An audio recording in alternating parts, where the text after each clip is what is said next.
What is up, guys and girls? Welcome to episode 105 of the Nonsense Review. I am your host, as always, Devon, and joining me equally as always is Rick. Hey up. Very fitting, isn't it? You're bringing out your Yorkshire roots. Aye.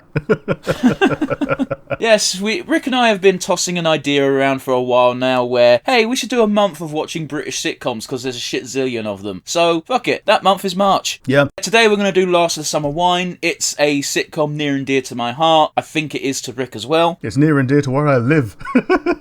Bit of a different motivation, but fair enough. Yeah. We were raised on, like, when it got to Sunday time, you could watch Last of the Summer Wine, and then you could watch the frickin' Antiques Roadshow. And guess which one I was more excited for? It was the one with actual comedy in it.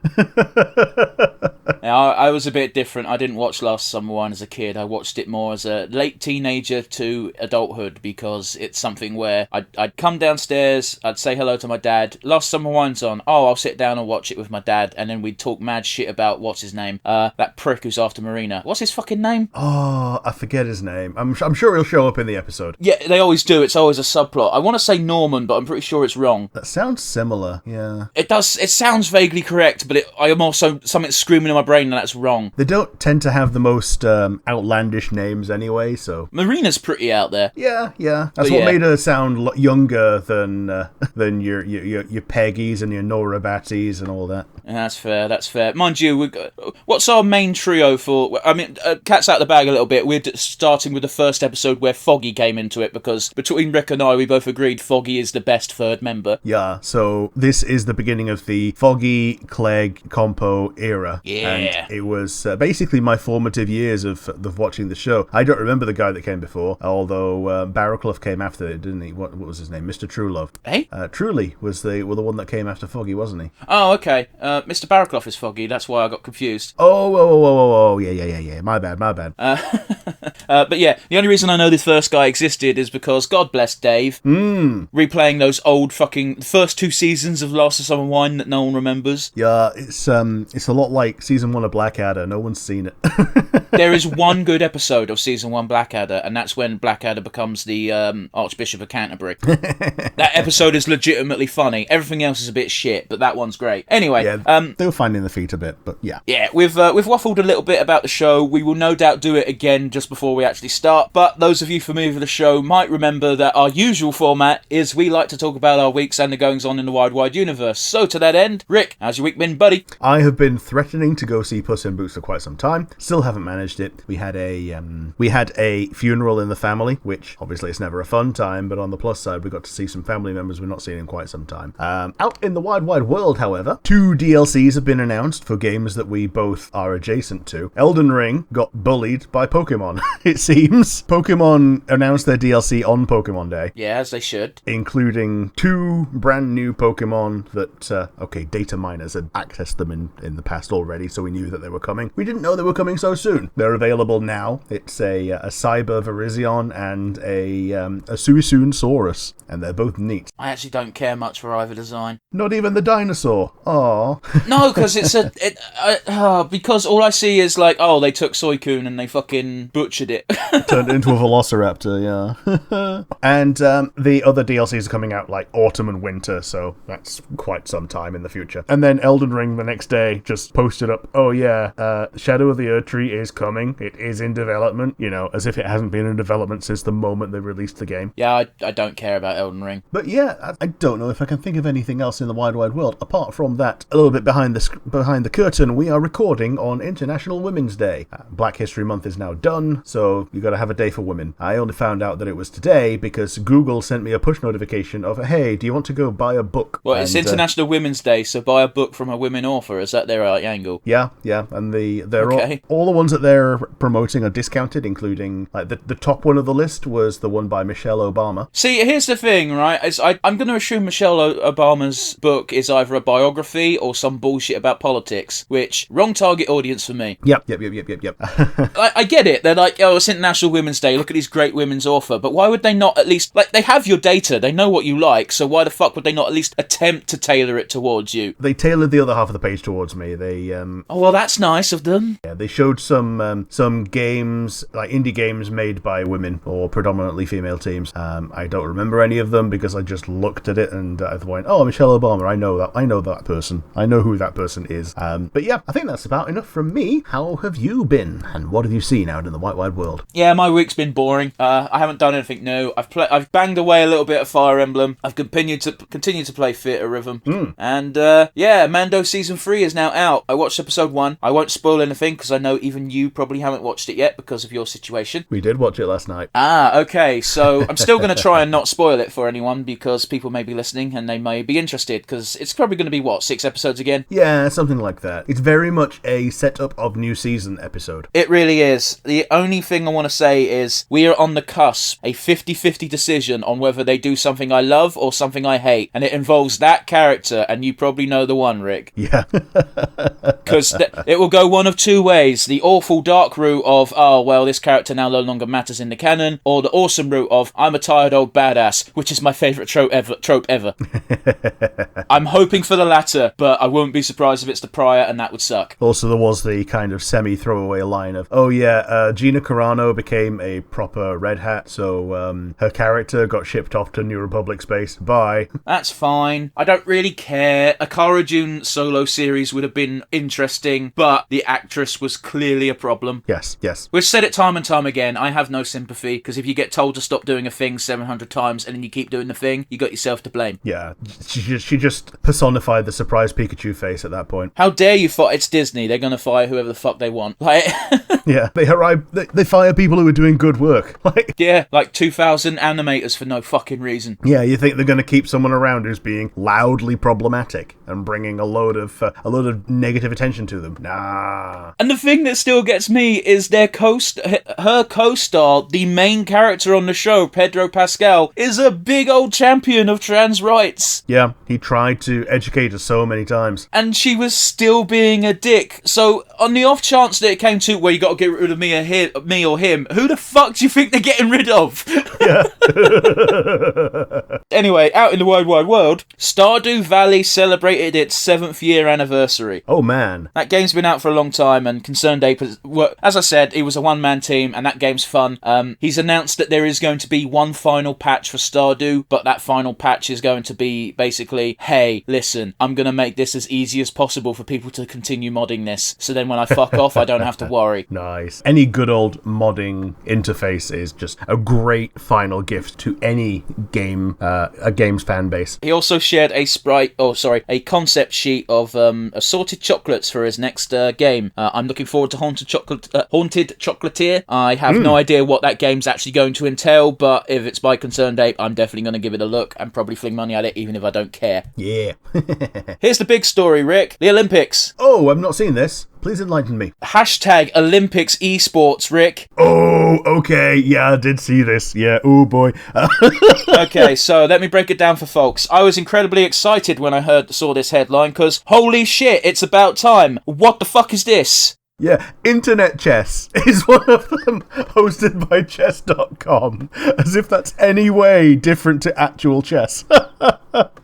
Okay, here's the thing is, I love the Olympics as a concept. I really do. I hate the fucking Olympic Committee because it's full of scumbags and it's all bullshit. And never more has it been highlighted than with this list. Okay, so here's what's happening. Esports is happening. Esports... Okay, they clearly don't know what the fuck that word esports means, right? I'm gonna read this tweet verbatim for you, Rick, because this was the initial announcement video that came out. Here's what they tweeted along with it. Your E-time has come. The Olympic esports series is coming, and this is your chance to participate. Are you up for the challenge? And then there's a video of all the games. All the games are shitty mobile games, or chess.com, or, okay, there's a couple of in here that make sense. Like for motorsport, they got Gran Turismo, and for dancing, they've got Just Dance. That makes sense. Yeah, those make sense to a certain degree. However, yes, the rest of them are not great paragons of the gaming industry, let's say. Well, case in point, the tennis game, Tennis Clash, is a mobile game which, you guessed it, is riddled with microtransactions. microtransactions. And someone has the awesome little sarcastic as fuck note of, could we possibly see our first pay-to-win Olympics? Yeah. But yeah, it's one of those where esports is a real word, esports is a real thing. It's competitive games played competitively, such as fighting games. But we can't use fighting games in the Olympics, they're too bloody and violent. You have fencing and archery and boxing and throwing the javelin. Yeah.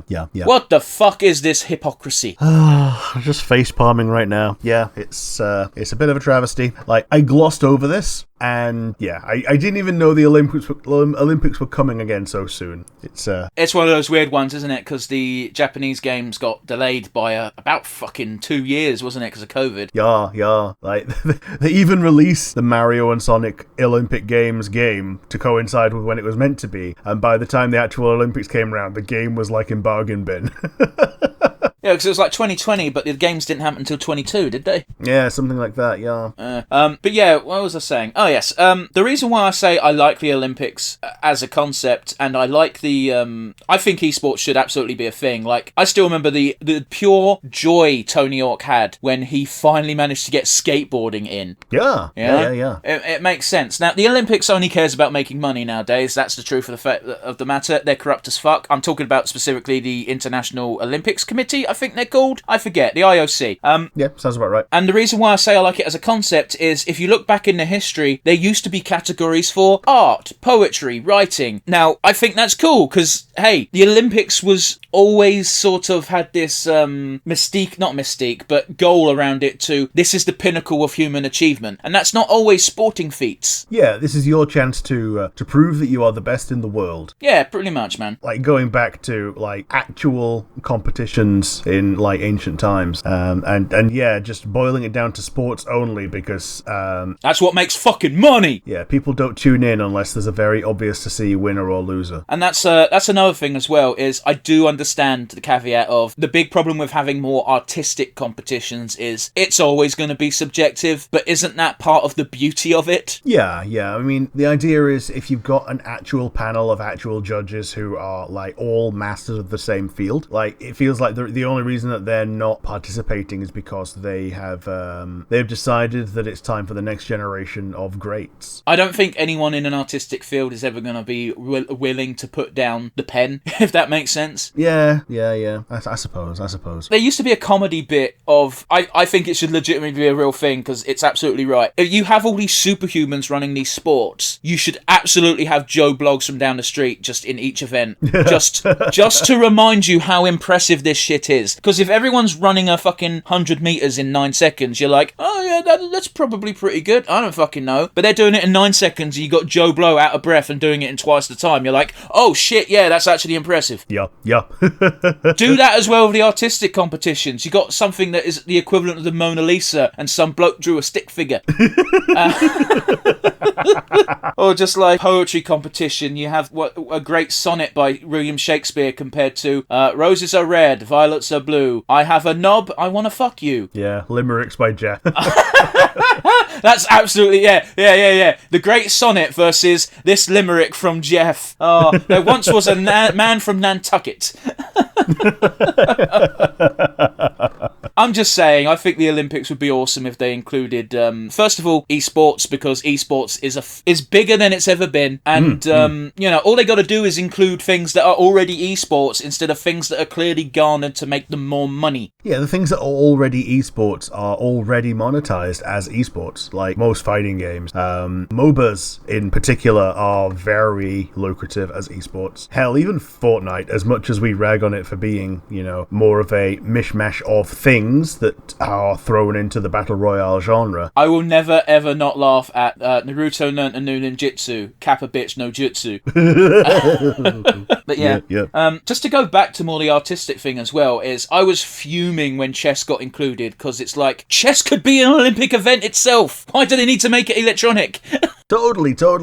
Like, it's very much like the pinnacle of matching of the minds. How do you have a human being beat a computer programmed by a human being, but also, like, if you don't take the computer element, it's just like a real mental duel between two people. Like you say, chess should be an event, and like even televised chess is actually no joke. So I mean, it's not something I choose to watch, but if you had if you had a chess game going on and you put Joe Rogan and Jerry the King Lawler on commentary, I'd watch that shit. I don't like Joe Rogan, but he's a funny commentator. Yeah, he is.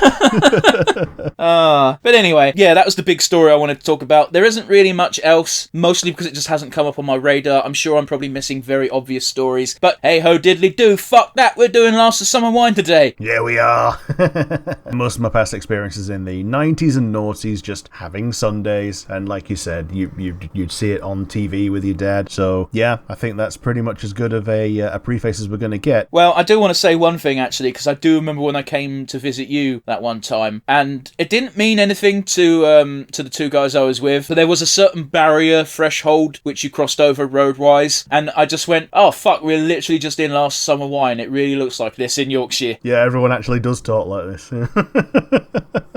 People may notice that my voice is a little bit fake. I have a fake accent that I've created to let people, understand me a little bit better than if I'm talking like this all bloody time. It's funny, because I don't have a fake voice, but when I talk to people who talk the same way that I do, it does come out. Yeah. But yeah, Rick, we're doing Season 3, Episode 1 today. It's called, like, The Man From Oswestry or some shit. Yeah, The Man From Oswestry. Well, you'd never know. Ustry is probably about as much as... it's got as much chance of being correct as anything else. I'm sure they'll say it sometime in the show. Alright, guys, you're going to probably be very confused as to why you're hearing us talk about something completely different right now. Rick and I started the episode, and the source we were using just completely shit the bed around the 10-minute mark. So we're starting all over again. Hopefully, the way we've gotten around it fixes it. Otherwise, this episode will never see the light of day. And hopefully we remember most of what we were talking about, because some of it, I hope, was good. And it does mean that it won't be our first reaction to most of it, so... About 10 minutes, and then it's just going to be... when Foggy gets off the bus is when it's going to be new territory for us. Yeah. If you want to follow along with us at home, it's 3, 2, 1, and go. And just a reminder, because it might have been cut, this is Last of Summer Wine, Season 3, Episode 1.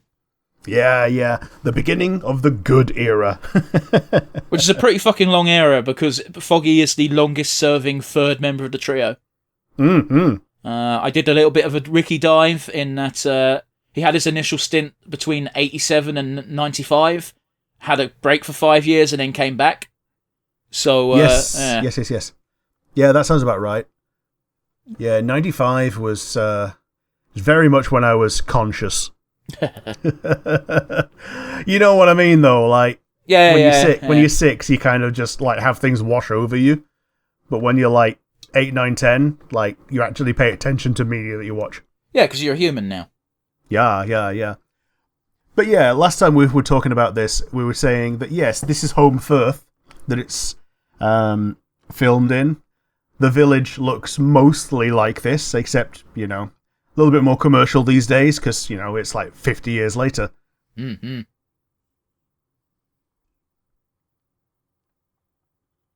Back in the day when you could just go into a local business and you're like, you fucking arsehole, get in there.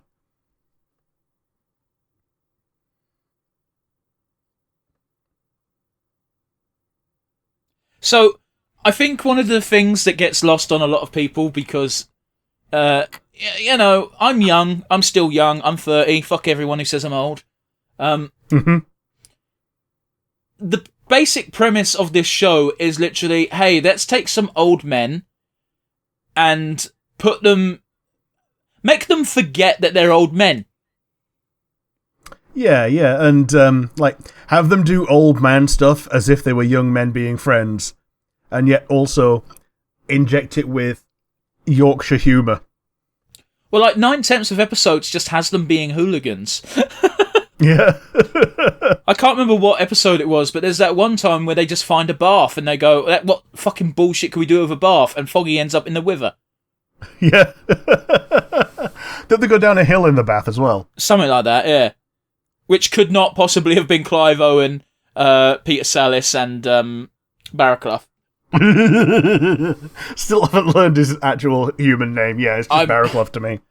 Yeah, I'm sorry. Something else we pointed out when we first watched this for definite was you can't do that no more. Nope, you can't smoke inside no more.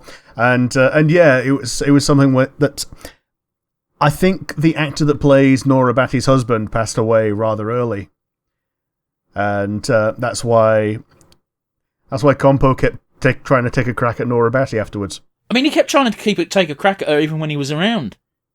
True. Because when he was around, he wasn't on screen very much. Mm-hmm.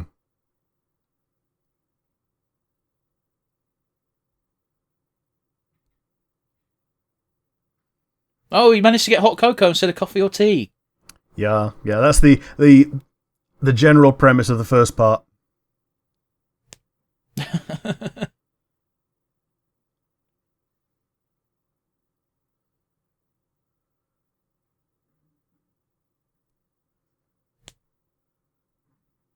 Okay. Oh, right, okay. Norman is Peter Salas's character's name, not... Yeah, Norman Clegg, yeah. Not the fucking... Because remember I said Norman for the guy who's always cheating on his wife, Marina. Yeah. I can't be correct. It's really fucking bugging me that I can't remember his fucking name. Howard, yes. For those of you who are potentially hearing Clegg for the first time, you may find his voice familiar. Yep. He is known as one Wallace. Sometimes known as Mr. Wallace, if you're being polite. From good old Wallace and Gromit. Yeah. I do remember telling an anecdote at this part earlier on of literally something like this happened with my dad. Where with the lighter fluid, yeah. Yeah, he needed to burn down a car for some reason. I never pressed for info when my dad spoke. I just listened because the stories were usually insane. And like the time that you thought the dead were coming to life. That to this day that makes me fucking chuckle. For those of you who haven't heard that story from back in like episode 2, he went to steal lead off of the roof of a church. And a bunch of lights turned on in the middle of the night. And he thought the dead were coming to life, so he fucking jumped off the roof and ran away. But it turns out it was just the groundskeeper who heard a noise and was checking out what the fuck was going on. Meanwhile, there's no longer any lead on any church roofs anymore. Yeah. But yeah, as I was saying, he needed to burn down a car, and he told his mate to get something to help burn down the car with, expecting him to get petrol, and he came back with about like 10 cans of lighter fluid.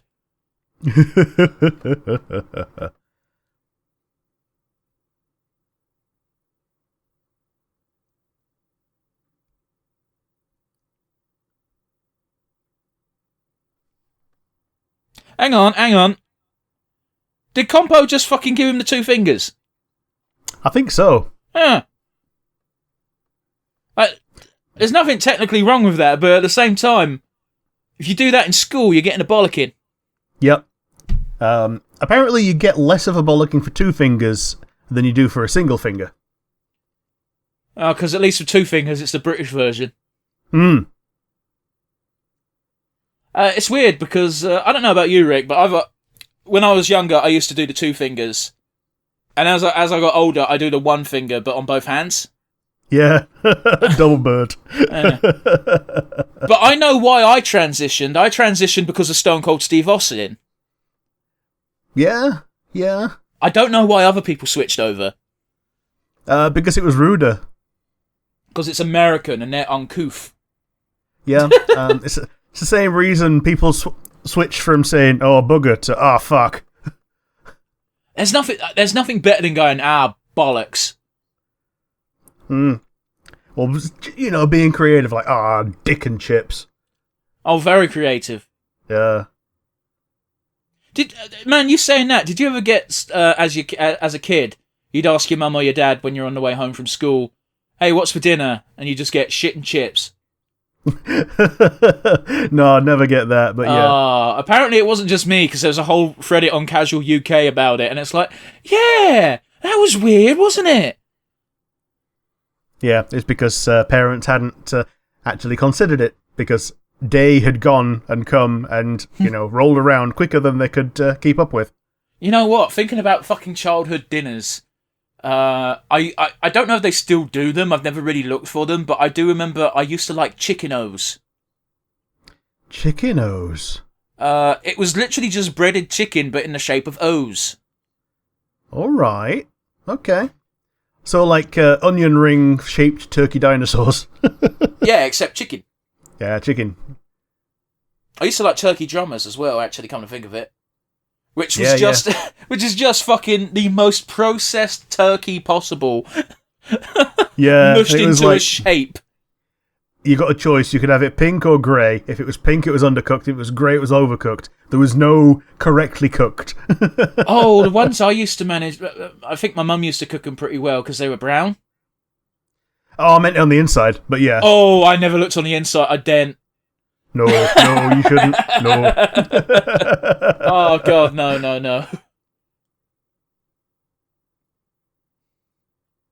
Ah, yes, that joke again. Yep. You can see why Compo always wore the hat. Yeah. Because otherwise he looks kind of respectable with it off, but also part of the gag is that people tended to wear hats all the time. Well, case in point, look at Clegg. Yeah. He's got his flat cap. Back before the Peaky Blinders made him cool. It's one of the things I really wanted when I was a kid was my own flat hat. You could probably get one for really cheap because now Peaky Blinders is over, people aren't buying them again. Yeah, but it took my folks ages to find one that would fit a child. Yeah, that makes sense. It's not really a childish. It's not really a child's thing, is it? Yeah. Well, also there was the one time when when you have to do fancy dress at school. I do because my mum was really good at it. Yeah. One time I just wanted to be a man. So just dressed me up as a Yorkshireman, like a little shirt, flat hat, and everything. Well, we had to do one where we had to dress up as people from the 1920s, and we didn't really get much of a choice in what we dressed as because my mum and dad would just decide stuff like that. For Star Wars and fantasy, it's like I want to be Gimli, I want to be Darth Maul, and they'd be like, yeah, sure, whatever. But for 1920s, it was pretty much just like, what can a bloke dress as for the 1920s that's interesting? My brother went as a soldier, which boring. I went as a bookie. Okay. I had a little drawn-on pencil mustache and everything. I had I had the suspenders on and the striped fucking shirt. I looked like a twat, but yeah. But at least it was interesting. Oh, I'm surprised neither of you went as a chimney sweep. Nah, who wants that fucking shit on their face all day? But like, it was one of those weird ones where one of the reasons why my mum would always put so much effort into fancy dress is not just because she enjoyed it. Well, I assume she enjoyed it because she did such a good job every time. But who knows? Maybe she just did it for our benefit. But 9 times out of 10, these dress up things would be like, "Hey, the best dress gets a prize." Yeah. And the prize on that day was we went to Brooklands Museum, so it was hey, whoever has the best costume gets to sit in the passenger seat of a car as it's being driven around part of the old racetrack. Okay. And I got taken to one side by my teacher and said, listen, you always win these competitions, so we're not letting you win this time. And I was like, ah. And then she was like, your costume's the best, but someone else needs a chance to win. And it's like, this is bullshit. Man, that's total bullshit. Oh. Okay, so Foggy is Cyril because it's C.L. Dewhurst. But they do just call him Foggy Dewhurst. Well, it's like they call Norman Clegg more often than not. Oh yeah. And I don't know what Compo's real name is. We haven't brought it up again because we were just can't talk about other stuff. But very important note about Clive Owen, the actor who plays Compo, is before Last of Summer Wine, he was a proper serious actor who had a lot of roles in a lot of war films. Yes. And also, we brought up last time that I remember when buses used to look like this. Yeah. And you said that you could viscerally smell the house paint on the inside of the bus. Yeah, I don't know why. I don't know why buses used to smell like paint. Yeah, because they kept having to get painted over because they kept turning yellow from all the cigarette smoke. Okay. That particular bus was a no-smoking bus. Ah. And also it had a driver and a conductor, which is a role that ceased to exist when the driver got the little coin counter and could actually take your fare on their own. Ah, man. Just getting rid of jobs. By the by, we are now in new territory. Yeah, this is the point where the previous version of the episode died. Oh, look at that graffiti on the wall. It's too real. It is and all. It's probably something that they couldn't get rid of from the actual town. Maybe. Has he just got a bunch of fucking license plates? So it would seem.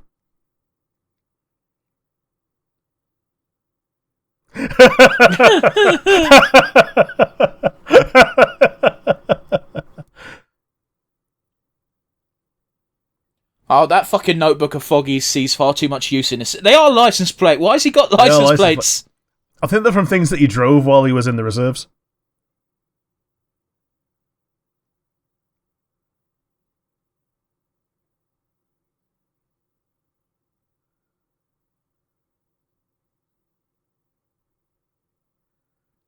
Now, what Foggy's doing here is giving actually decent advice, however, he never fucking follows it.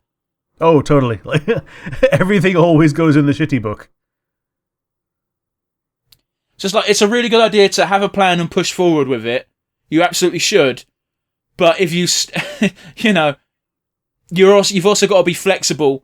It's like these rules are oftentimes mutually exclusive, so they constantly contradict one another. Mm-hmm.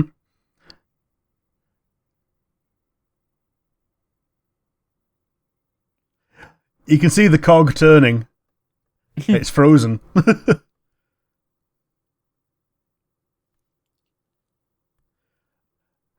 Like if we had loading signs in the late 80s, then it would be playing over his head right now. Oh yeah.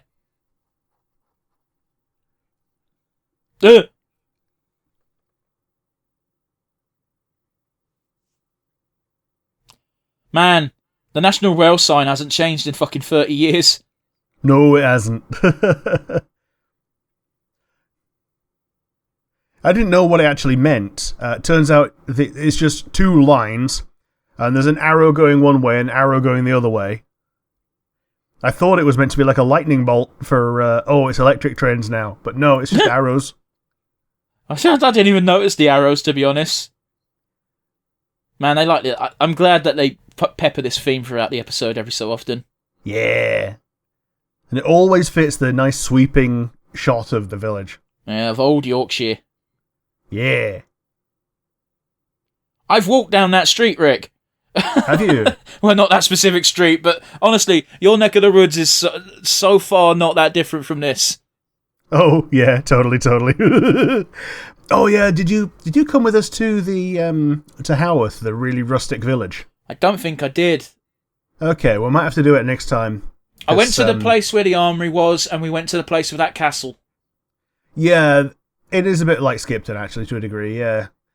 But yeah, I think Haworth is even more like this. Okay. It's still got cobblestone streets. Okay. And there is a good old choo-choo train there. Oh, so that's why our other friend likes it then. Yep.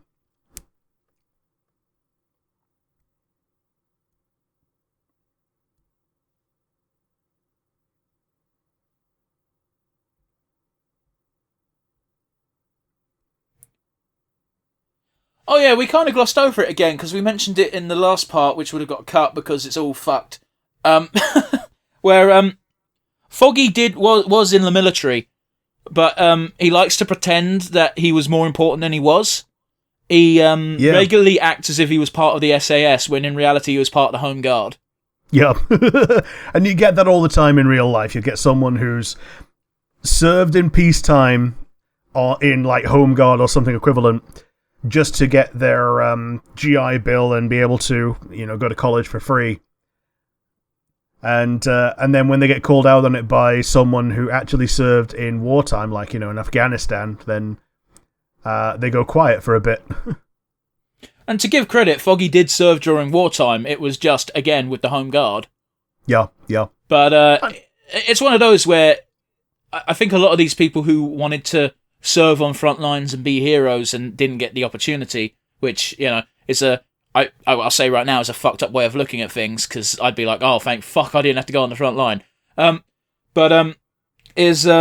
They like to think that, oh, but if things had gotten bad, I would have saved the day.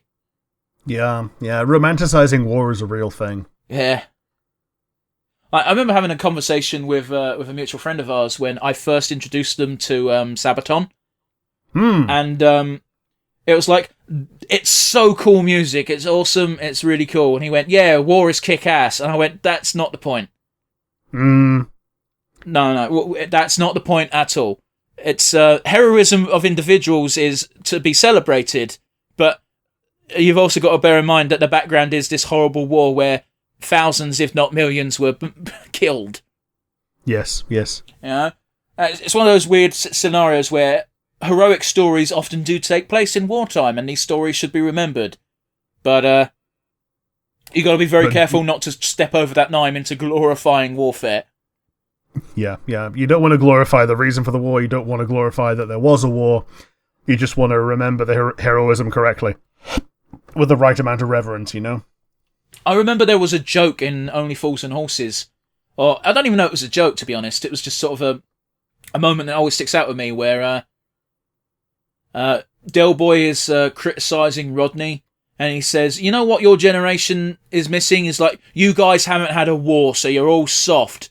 And then Grandad, who's usually the butt of a joke, just says, shut up, Del Boy, you don't know what you're talking about. Yeah. And to the writer's credit, Del Boy shuts the fuck up. Yeah, it's a rare moment of clarity from Grandad. And it might have been Uncle Albert, I'm not sure. We know Uncle Albert served in the Navy. Yeah. Not very well, but... like, what is it? He sunk like 3 of his own boats. Yeah. Like, his standard opening statement for a conversation is, during the war... Yeah, it makes war into a 2-syllable word. Yeah.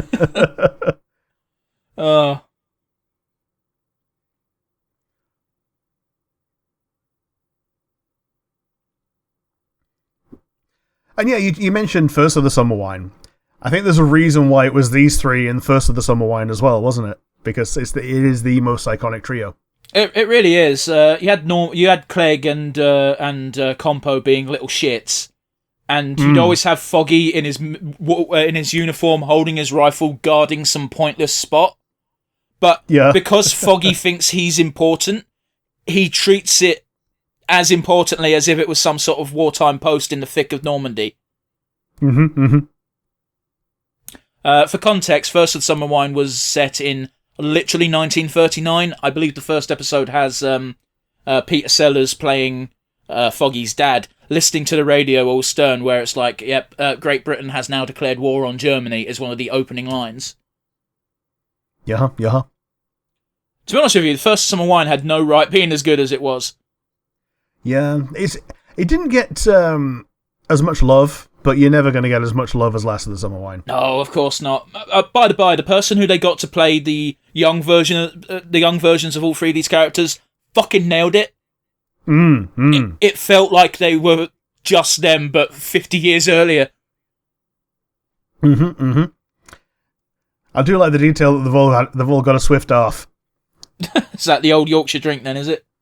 Yeah, the swift half it's a half a pint. And the idea is you can fire it down if you need to at any given moment. Right. Normally when your lunch break ends and you have to get back to work. Telling of the Yorkshire society, isn't it? Yeah. What do you have for lunch? Beer? Yeah, liquid lunch, they call it.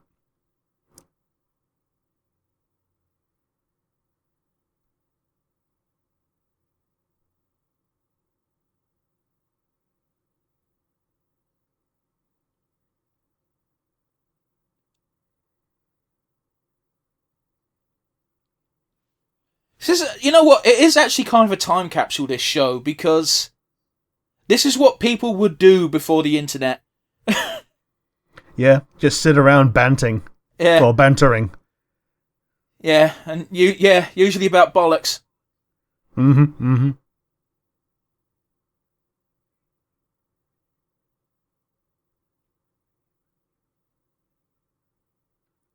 Looks like a Leeds United cat scarf to me.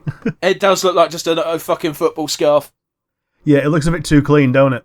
Oh, it's Big Daddy.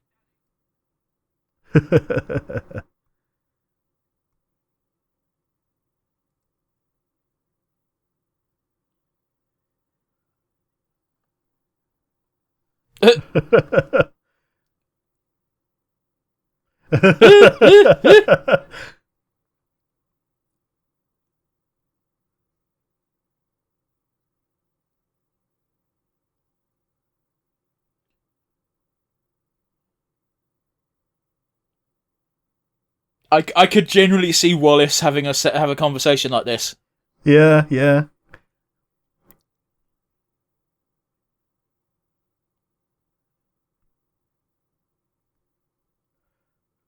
Yeah, that's about as how a lot of pseudo noble thugs work, isn't it?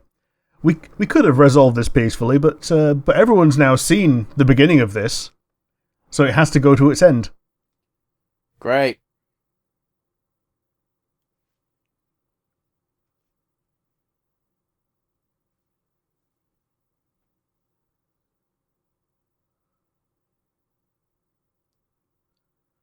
You don't want to fuck with no dominoes.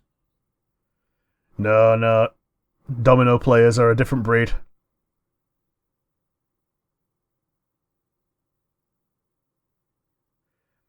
Oh yeah, he's got his suspendies on.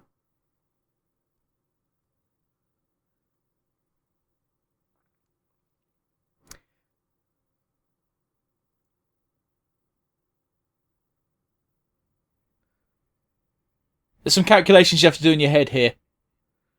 Yeah. If I was Foggy, I wouldn't want none. Shout out to Compo and Clegg actually looking like they need to help.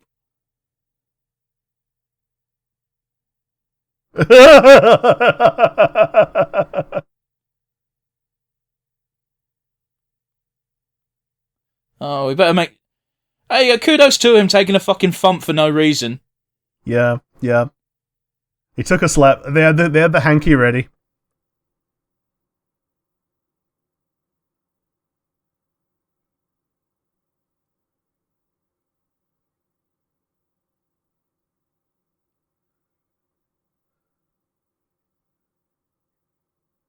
It's because he knows what fucking Clegg and Compo do on a daily basis. Yeah.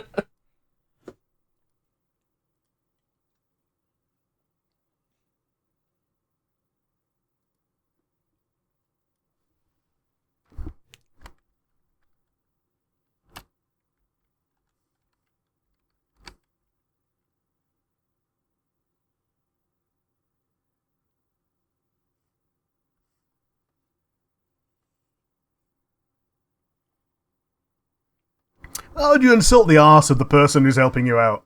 Like, for real, fuck off. It's like when you got some big old fucking burly builder chap helping you fucking lug something up some stairs, and you're like, oh, pull your trousers up, mate, I can see your fucking arse crack. And it's like, piss off, I'm lugging your luggage up these stairs. Yeah, like, his arms are in use right now.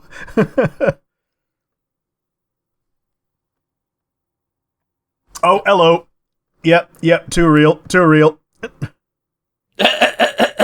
Just take the scarf off, you pillock.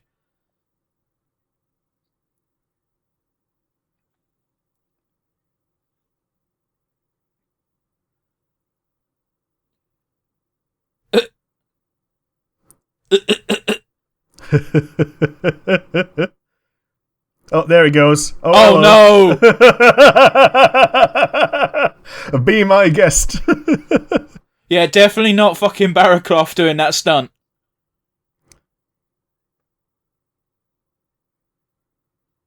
A Jippo's arse, did he say? I think so, yeah. Yeah, you can't say that no more. I think it just means a traveller's donkey. Yeah, I think he actually meant horse.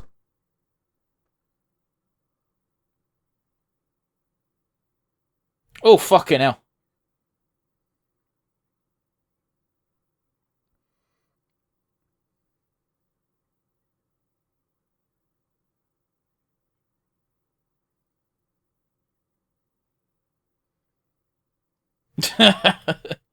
Almost every time Foggy gives advice, it bites him in the arse. Bite him like this. Exactly like this, yeah. Is it formulaic? Yes. Do I give a shit? No. Like, later on, we've got an episode planned to watch where the episode is just one joke. We know when it's going to come, and we're still going to piss ourselves when it does. No spoilers.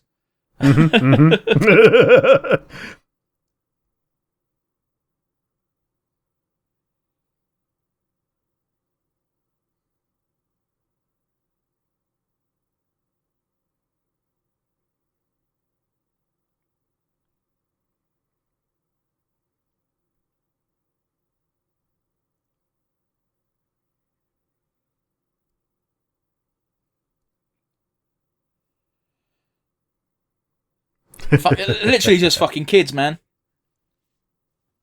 Bill Owen is Compo. Peter Sallis is Clegg. So the next one should be Foggy. Brian Wilde, that's Foggy's real name. Yeah.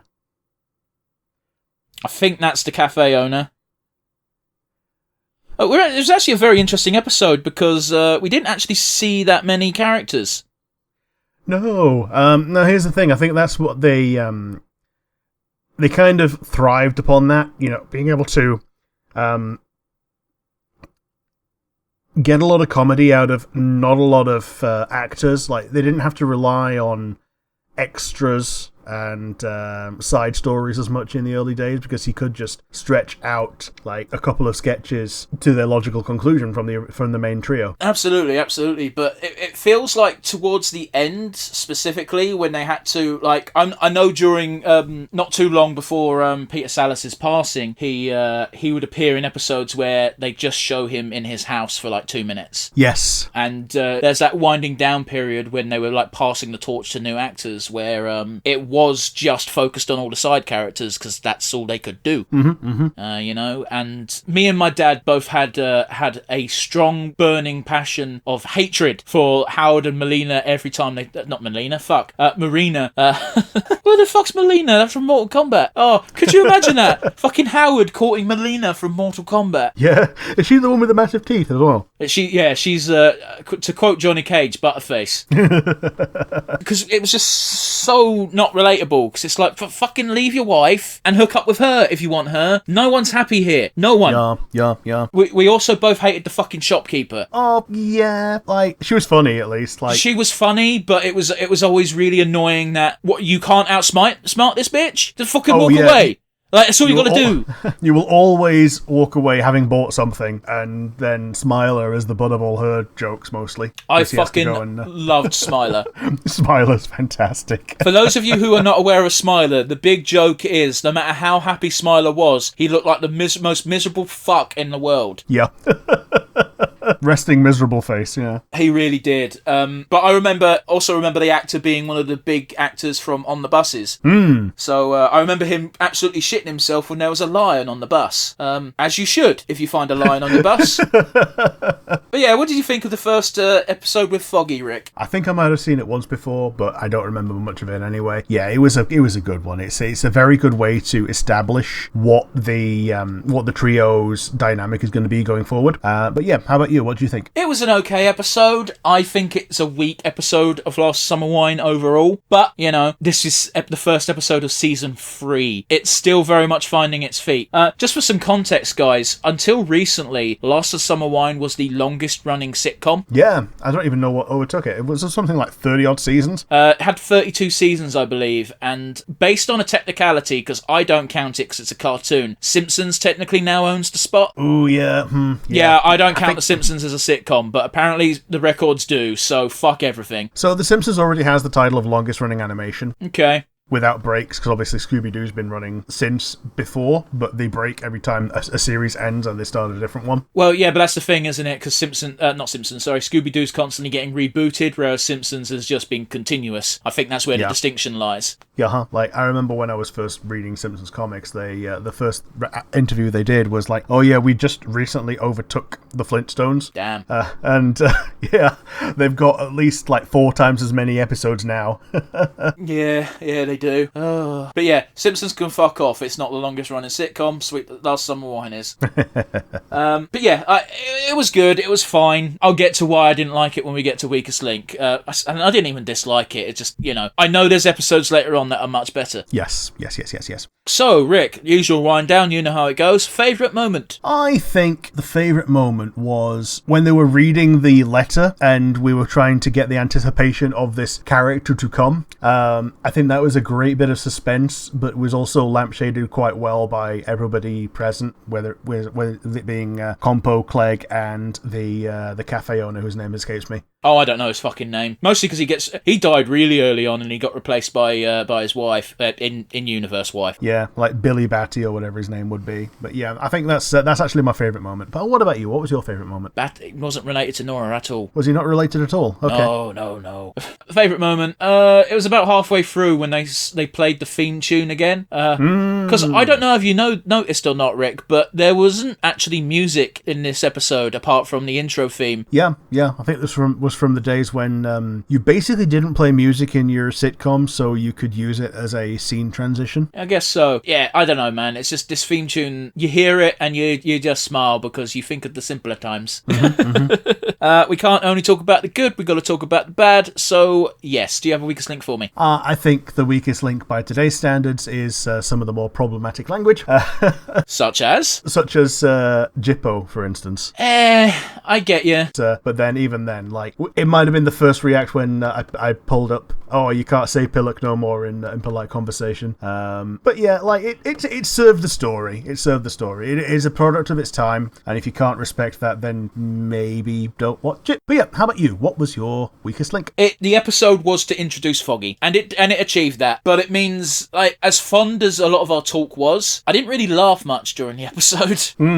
Yeah, he got 2 hijinks, really. He got his face beat, and he got his scarf caught, which by modern standards isn't that big of a deal, but, they hammed it up. Yeah. Also, in this early episode, they're making Foggy a bit more serious than he ends up being. There's a lot of points where he's just staring off into the distance, almost as if he really does have some form of PTSD. But yeah. Later on, it's just like, no, it's Foggy. He's as goofy and wacky as the rest of the gang. Yeah. Yeah, this is before he softens up and becomes a hijinks enjoyer rather than a stick in the mud. Shit, he's usually the instigator. Yeah. Unless it involves Compo's ferrets, it's usually Foggy that's causing the hijinks. Yeah. But yeah, let's get to the main prize, Rick. Who do you think deserves that coveted MVP reward? I'm gonna have to give it to Bill Owen as Compo. He has already firmly stepped into the shoes of this character who, growing up in Yorkshire, everyone knows someone like that, and. I mean, it would have gotten cut out because it was during our first review, but like when my nan got super into knitting for some reason, she asked if I wanted something and I said I would love to have a Compo hat. Yeah, he's a pastiche of that guy that everyone growing up in Yorkshire knew, and he just portrays it with such love that I can't help but give him the MVP. But yeah, how about you? Who's your MVP? I'm going to give it to Compo because it's very rare that Compo isn't the most entertaining part of a Last of Summer Wine episode. Yes. Like, as much as the other characters try to treat him as uneducated, like, he's always the most amusing. Like, I remember one of the early episodes with the other fella as part of the trio where they're hanging out with the other fella's family. And he's like, we're having pate, and Compo's nephew goes, "What's pate?" And Compo goes, "It's it's spreadable meat, but they want it to be fancy." Yeah, it's like potted meat. Yeah. It's I love Compo. I'd argue he's probably the most working class icon to be portrayed on television. Yeah. I feel you. Because besides anything else, he's not really treated like a piece of shit. Yeah, he's not malicious in any way about it. But yeah, compo/Billow and get the MVPs from us, guys. And yeah, if you like the video, got the comment section down below on YouTube. If you aren't watching via YouTube, but instead are listening via one of our many audio platforms, you can instead send us an email. Whoever they said send email to, Rick. nonsensereviewuk@gmail.com. Once again, that is nonsensereviewuk@gmail.com. Yes. Hopefully you enjoyed this first episode of British sitcom bullshit watchery, which is not the working title. We'll have another one for you next week. Bye!